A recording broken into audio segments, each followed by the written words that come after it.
Oh, some little bug called some spit something type bug that does that.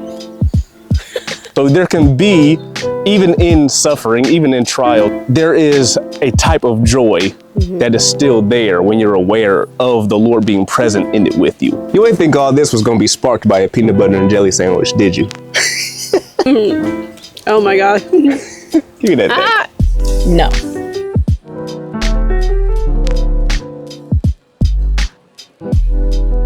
Welcome back, everyone. If you're new here, welcome. I'm Gerald. Simone and the baby are out on a walk right now, I believe. So we're gonna go ahead and get to work. Today we're in the garden, and I'm not gonna lie to you, it ain't much to look at the moment. There's a lot of good things going on in here, but a good amount of bad things too. It's a lot of noise. So it's drowning out, well, personally to me, it's drowning out the beauty of the good things going on. When I get in here, I get like, it's not in order. This section of the garden here is a little chaotic. Pathways are just a little empty from mulch, it's withered down. So there are weeds kind of trying to poke up through since there isn't a good covering. And when you come down to this side, this bed and that bed, it used to be beds. You can't even see them. All of that, just weeds. It's like a jungle. See, this is exactly why you leave wood chips on the bed and don't leave the compost exposed. That always happens. Versus you look at this bed, covered in wood chips. Okay, it's a couple weeds here and there that managed whatever to get through. But I'll be able to get through this bed and weed really quickly as opposed to all the work we about to put in for these. So, wood chips. I want to show y'all what the goal is. So this section, see how neat and polished and just clean everything looks over here? We have these strings running up and down the beds so you can see where the bed is. You can see where the pathway is, and it just looks ordered, it looks structured, it looks clean, it looks like it's pleasant to walk around in this area. And then when I go to the other part of the garden, I'm like, woof. But regardless, we're going to get it done. Now my bro Justin came up and helped me get this together. And when we finished, Simone came up and she looked at this section of the garden, and then she was looking at the rest of the garden. She was like, when's the rest of it going to look like this? So there's that. I got the wife on my tail, so y'all know how that go. Time to get in action, so let's get to work.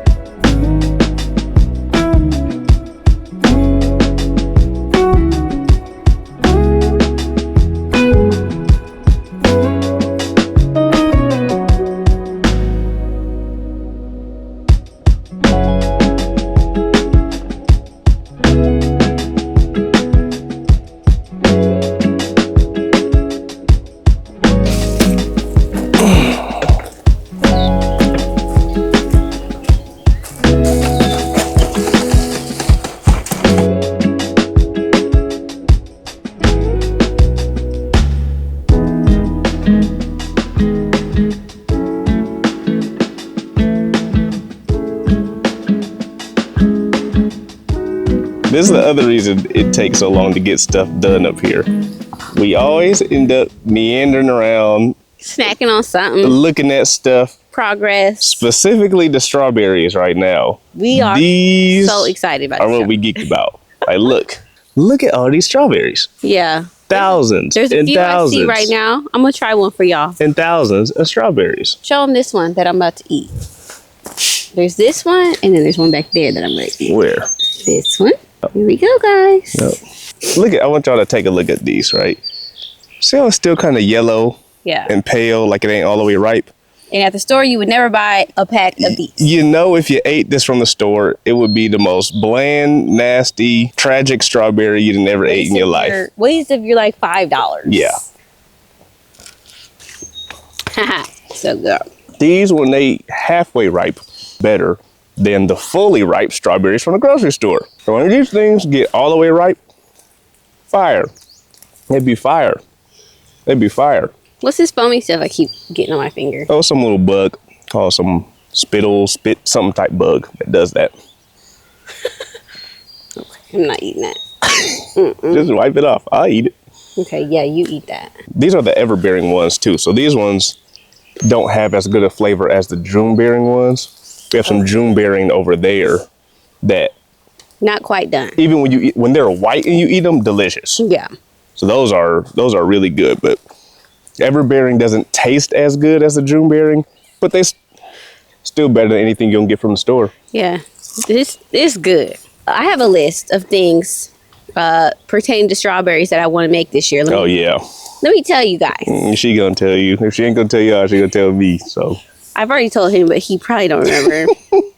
Strawberry. yeah, dude, I love strawberry everything. So what did I say? I don't know. So I watch a lot of Becky Acre Homestead, and she talks about this freezer jam that she makes. So she doesn't can it or anything. She says it's better. The freezer jam is better than her canned jam. So I was going to try that out and use the strawberry freezer jam also to make some homemade Pop-Tarts. My mom can make the crust or something, and we'll make the insides for Pop-Tart. And then we're going to use a Ninja Creamy to make some strawberry ice cream.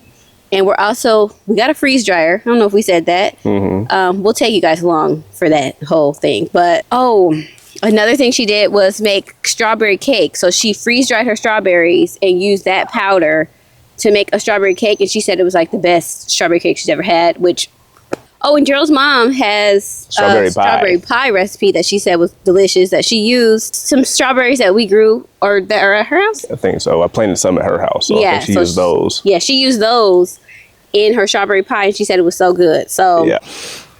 See, I got to eat one of these June-bearing ones. Just can't help it. It's hard to let them get ripe, knowing that they still taste good like this. Oh, let me see. Oh my God. Give me that back. No. Okay. Now we also, finally, after 10 years. Yes. Gerald been waiting on these strawberries. These are blueberries. These blueberries. Please. You've been waiting on these for literally, we both have. Look at these. Finally. He's been transplanting them. What's funny about these blueberries is this one and that one right there, I tried to kill these. I was like resetting the garden. I put some silage tarp down and I covered these up. I was like, I'll just restart because I had that silage tarp on for a year. When I pulled the tarp off, these two they were alive trying to grow. So I was like, oh, shoot. And now these two blueberry bushes are doing better than any of the other ones I have planted in here. Yeah. Now, like Simone was saying, he's been trying to grow blueberries since the inception of the garden. Well, so he's been transplanting. He buys blueberry bushes every chance he gets. Since I started gardening, I buy blueberry bushes every year, and something always happens. Some landscape people accidentally cut them down, or I have to move them because something is going on with a particular person's garden, because they're never like in our garden.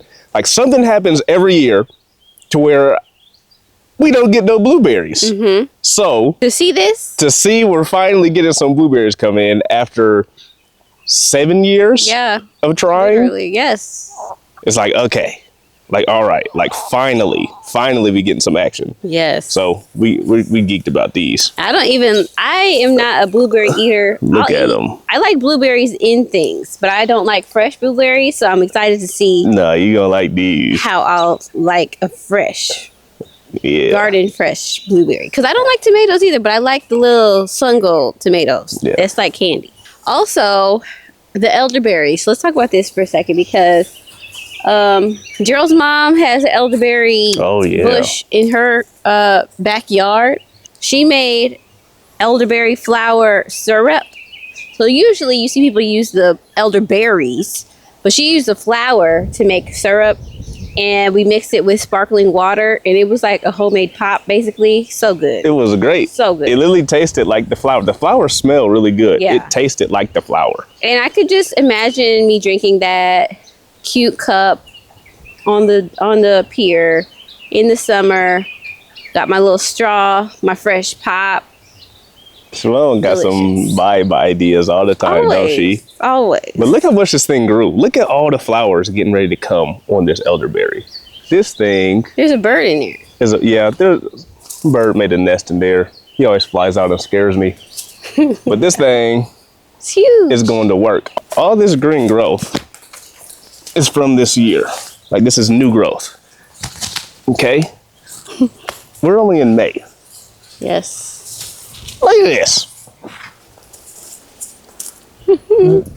This year. Wow. Like a month and a half of growth right here. Yep. This is crazy to see. So I got to go and I have to come through and like pull some of these out because you can see in there it's kind of spreading, congested a ton. Like there's not good airflow. No light can get through. So I'm going to have to go in here and pull like a bunch of these out so we can get some light and air in there. We got some good stuff happening over here. Yeah. But we got to get back to work because again, this is what happens. My stuff takes so long. We end up wandering around. But that's the fun in it. It is. Well. We'll do some more work and then we'll wander around some more because we have more to show y'all. So. Yes.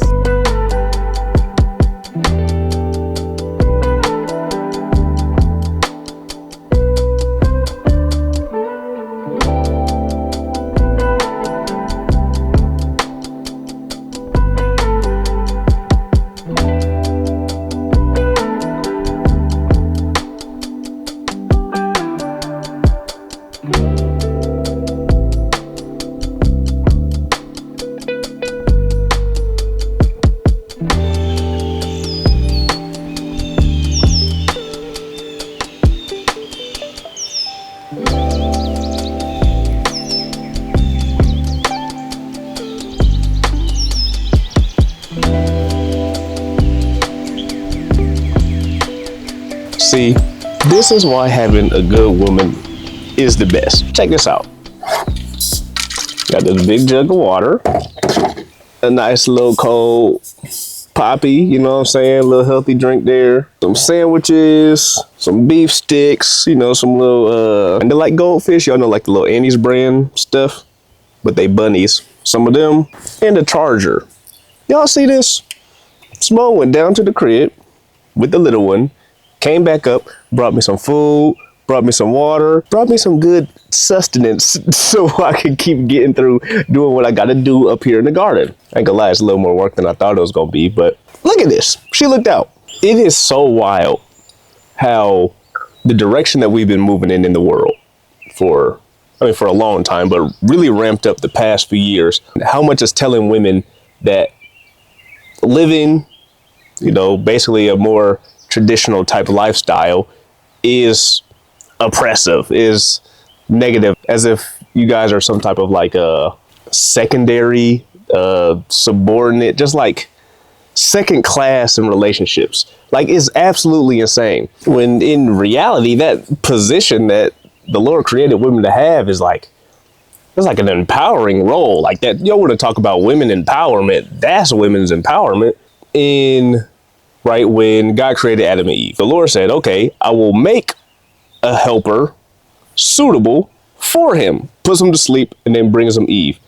The word that's used to describe women, like the very first word, helper, is Ezer, however you pronounce it, but that's the very first word, which basically means like aid, support, strengthen.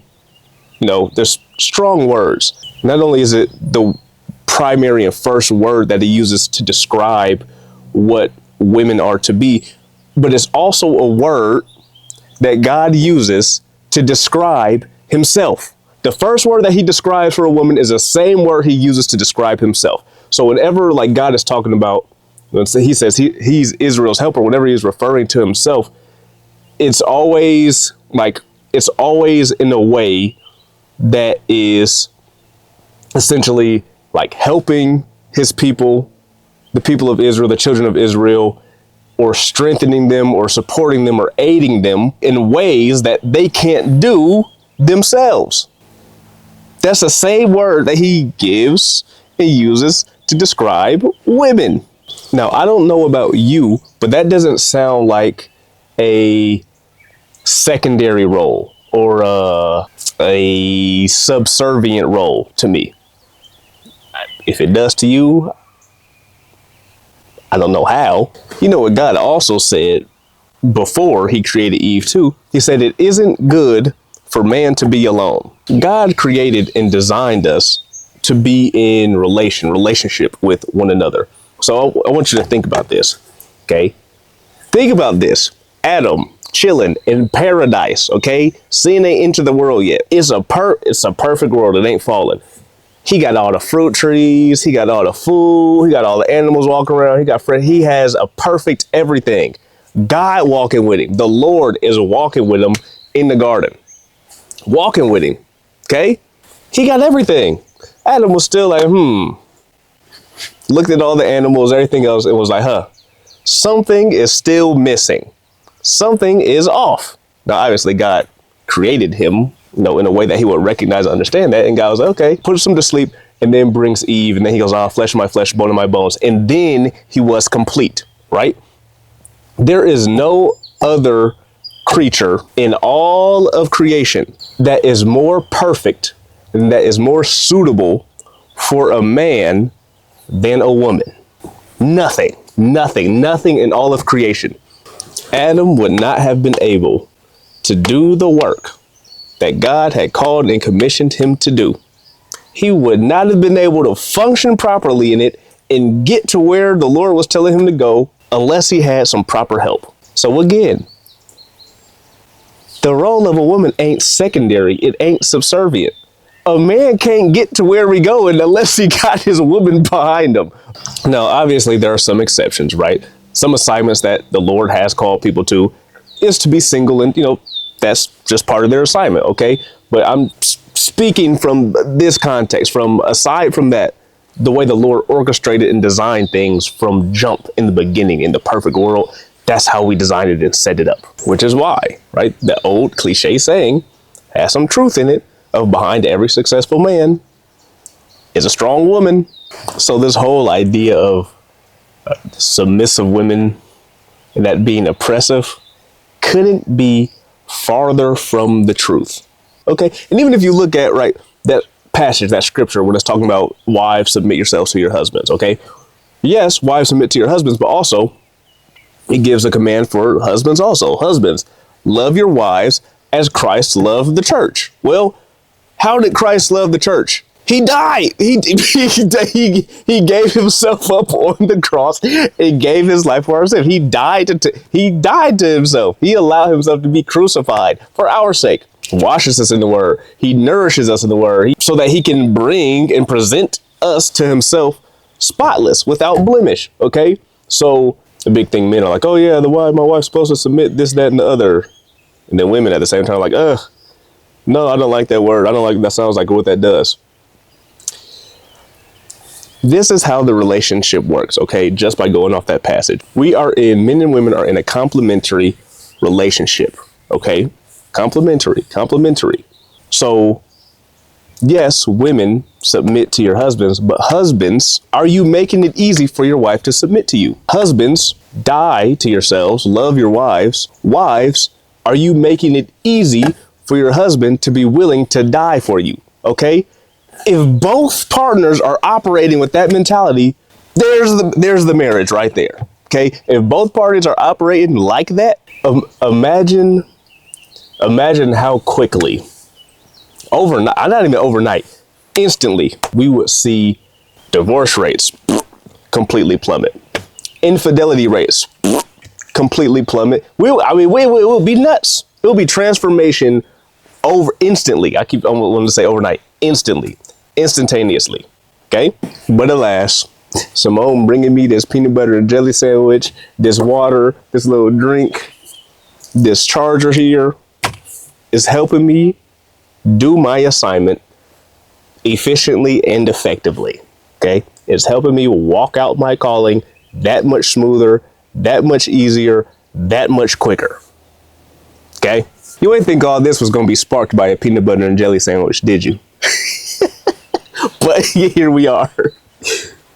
So, done with our sandwich now, and I think we're at a good stopping point for the day. So, when we come back up here tomorrow, we'll be working on this other half. Yep, we're going to finish up for the day, and then we'll see y'all in the morning to tackle this half of the garden.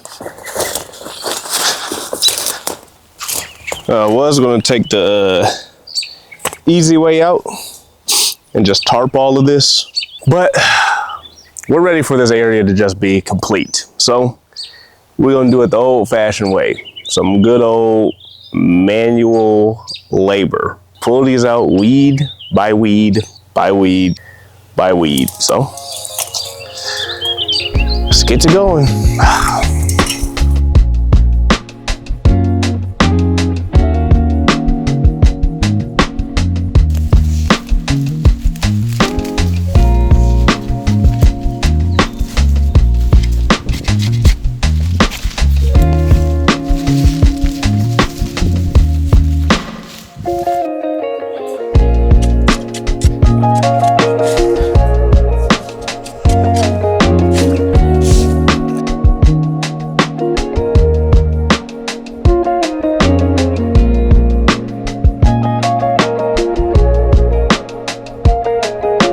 We are in the home stretch.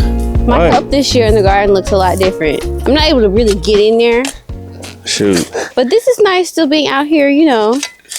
More than help than you realize. Yeah. A Well, lot more. just peaceful. Today we got exactly done what we were planning to get done. Well, still got the mulch, but Yeah, still got the mulch in the beds. That's I told you yesterday. We'll finish today. Looks like we'll be coming back up here tomorrow. So yeah. we getting there. We making it happen. Yeah. So y'all sitting over there. Nice. Y'all get to see 3 days of work, and I don't know how long this video gonna be. What, Yeah. 30, 40 minutes. I don't know.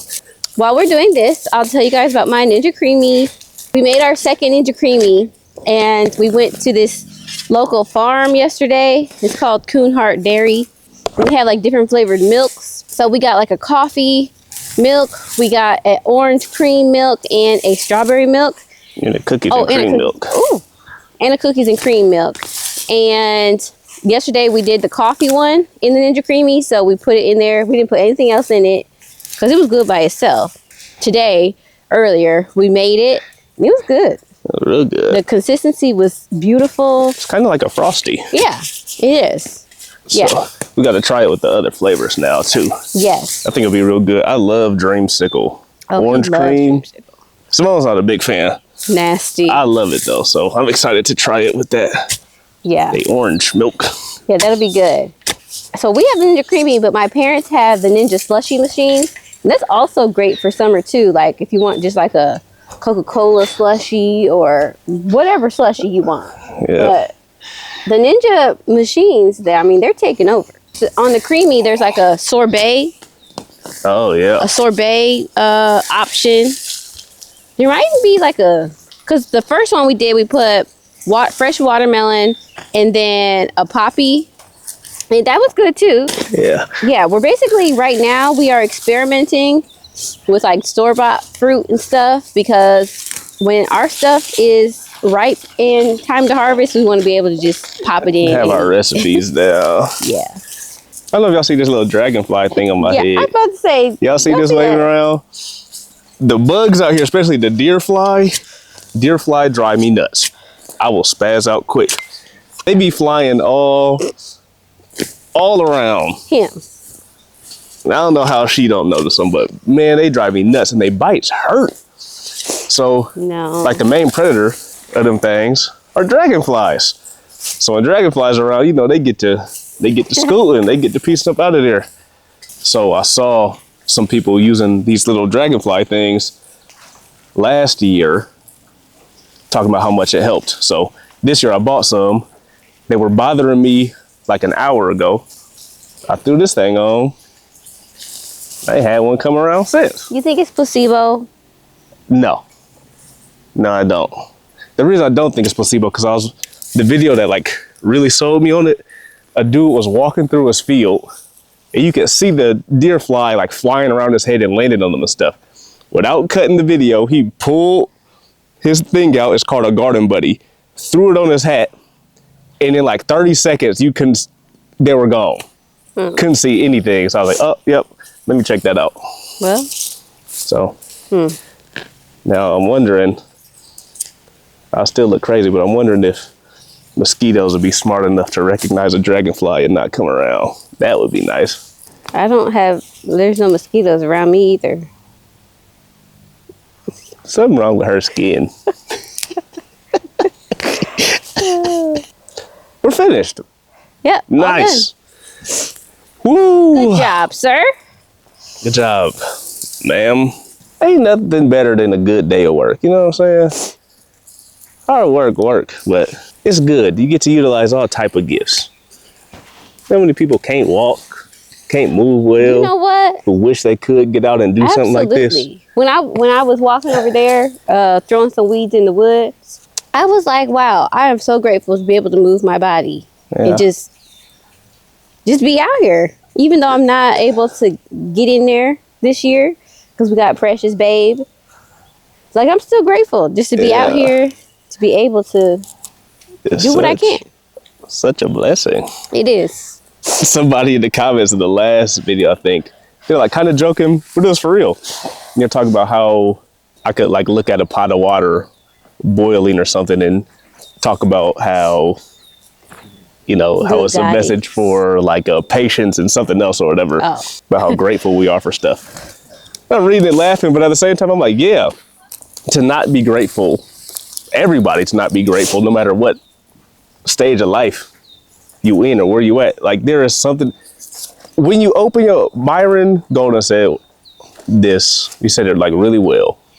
He said, before I get out of bed in the morning, I've opened more gifts than I can count. And that's so real. I can look at this camera, but I don't know how to make my eyes see. I know how to look. I don't know how to make them see. I know how to touch something. I don't know how to make myself feel. You understand what I'm saying? I know how to take a breath. I don't know how to make oxygen go through my body. Yeah. I don't know how to make my heart beat. Everything that you literally all day, every day, constantly. You being able to read and watch this video is a blessing. You be able to leave a comment is a blessing. So many blessings and gifts are being given to us constantly, all day, every day. Yeah. How do we have room to not be grateful, to not thank the Lord constantly? You know what I'm saying? In all things, give thanks. Just because there's always something to be thankful for. It's always, no matter what, it's always something to be thankful for, okay? And in being thankful, it constantly reinforces and makes you aware of the presence of the Lord in that moment. Great thing about being aware of the presence of the Lord, because in the presence of the Lord is the fullness of joy. So there can be, even in suffering, even in trial, there is a type of joy that is still there when you're aware of the Lord being present in it with you. You know what I'm saying? Does that make sense? So yes, there's always something to be grateful for. Always. Okay. So We're done with this here. Look at these big old thing of weeds. That's just a one wheelbarrow from like a quarter of the bed, but done. This area is set up nice. So I'm gonna run to Do It Best. I need to pick up some more garden stakes, some more twine to wrap around them. And I think we've put in enough work for the day. For sure. So we'll be back again tomorrow to get this. We go and get this thing finished in this video. No matter what, this video gotta be 10 hours long. We gonna get finished in this video for y'all, okay? What's our motto? Make it happen. I was gonna say get it done. She keep trying to say get it done. Make it happen. All right.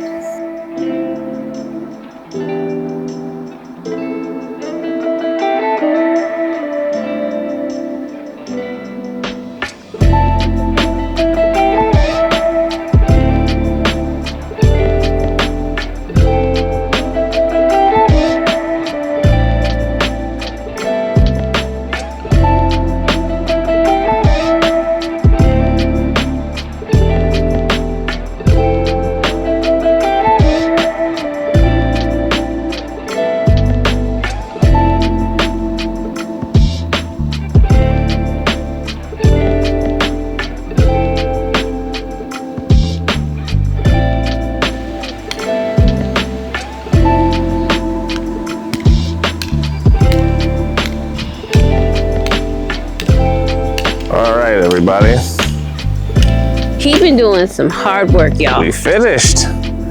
Good job. Weeds gone. Mulch down. Onions Beds looking good. marked out. Yes, onions looking good. It's really, really good. Good and orderly. Clean. Clean. Neat. Nice. And the baby's here. And he's awake. Yeah, I don't think I saw the baby. Say what's happening, man. Say hello, buddy. Can you smile? Huh? Can you smile? He ain't ready for that yet. No, he doesn't want to smile today. Don't know if we told y'all, but this is eventually just going to be the urban berry garden extended over into here. This is just beds for some veggies in the meantime. Yeah. But What are we going to put here? I don't know yet. What do we have left? I don't know. What's that? I don't know. But nonetheless, Good job. We made it happen. Took a few days, but we made it happen. Yep. So Things take longer now. yeah. Oh, y'all saw a quick clip of me doing this. I went around probably about a month ago, the entire inside perimeter of the garden. And then there was like a small strip of grass around the inside perimeter that was gonna keep trying to creep into the garden. So to kill the grass that was in here, and then to keep the grass on the outside from getting in and creeping, we went ahead and put that landscape fabric around there. And I had some ideas, or we have some ideas of kind of what we want to do on the inside now. It would be quite the project. Think we're going to do it.